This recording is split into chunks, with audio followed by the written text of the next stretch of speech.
Alright, so ngayon i-review natin tong Nitecore AP10 Ultra Compact Electric Air Pump, and then Nitecore NEF20. Ito ay portable bladeless neck fan. More on air type tayo ngayon, more on hangin. So first, papakita ko sa inyo what's in the box, no? So buksan na natin. Of course, yung unit itself, yung bladeless neck fan. So ayan siya. And ito yung Type-C na USB charger. Kasama na rin siya dyan. Yung kanyang user manual, no?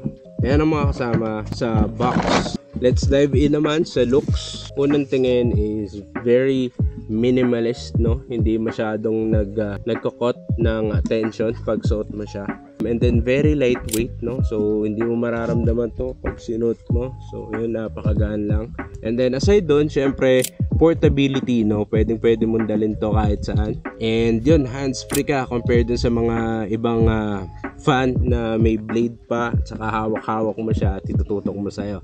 Good to for outdoor traveling, and also good din to sa mga nagko-commute, no? Especially dito sa Pilipinas, napakahirap mag-commute at napakainit. Let's dive in naman sa specification netong Nitecore NEF20, no? So for the specs, ang battery neto is 4,000 mAh.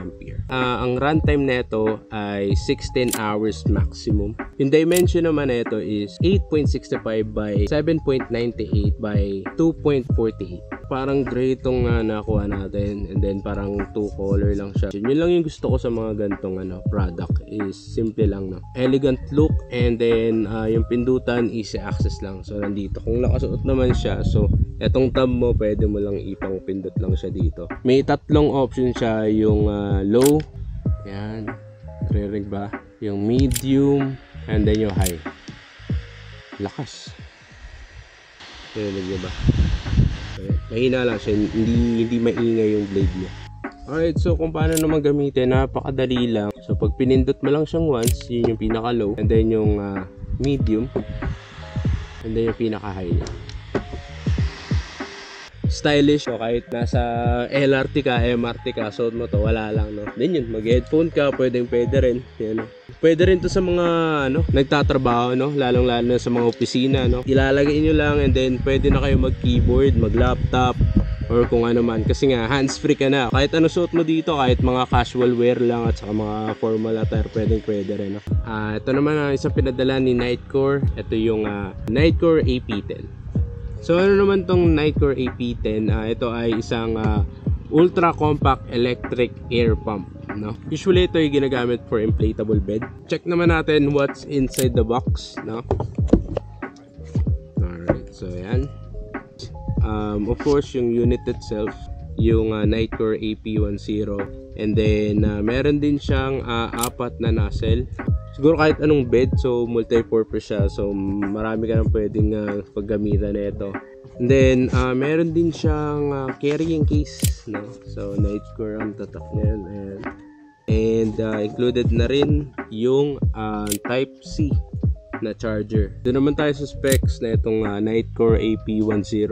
So ito, meron siyang 3,600 mAh na battery. Meron din siyang input na 5 volts and 2 amps. Na-receive ko to, akala ko hindi gumagana, pero usually out of the box nakalock siya. So ang gagawin nyo lang pagka binili nyo to, is hold nyo lang ng 3 seconds, no? Yan, 1, 2, 3. Yon, pag gumano na yung ilaw, meaning no, na-unlock na, no? So pag pinindot nyo na yung parang electric fan na icon dyan, gagana na yan. So again, dual purpose siya, hindi lang siya electric air pump, meron din siyang ilaw. So malakas na yung ilaw na ito, nagulat niya ako. Yan, so medyo broad daylight kasi ngayon, pero baka mamaya i-demo ko sa inyo kung gaano kalakas. And may iba-iba ring mode nung ilaw. Doon naman tayo sa dimension na itong Nitecore AP10. 3.5 inches by 2.20 inches by 2.01 inches. So yun yung dimension na ito, napakaliit lang and very compact. May dalawang mode din yung inflation at saka deflation na ito. So yung inflation, of course, kung paano mo papalubuhin yung airbed, and of course deflation, yun naman kung gusto mo nang tanggalin yung hangin dun sa inflatable bed mo. So for high inflation or deflation, meron tong power na 4.5 kPa. Pag low naman, meron siyang 2.2 kPa. So demo ko lang sa inyo yung high at saka low na ito. Hold lang natin ng mga siguro 1 second lang and then gagana na siya. Diba habang mahanda, pindutin nyo pa na isa. Then yung low kPa. Then kung gusto nyo na malaksan, kung kunwari inflatable bed siya na medyo malaki, pwede nyo pang laksan or bilisan to.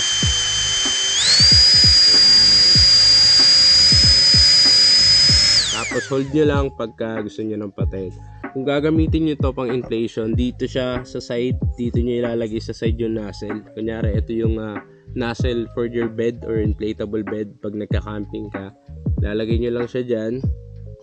So ayan na, pwede mo na ilagay dun sa inflatable bed mo. And then pagka gusto mo naman i-deflate, tatanggal mo yung nozzle at ilalagay mo dun sa ibabaw. Yan, mangyayari yung hangin papasok dito at lalabas dyan. So magde-deflate na yung inflatable bed mo.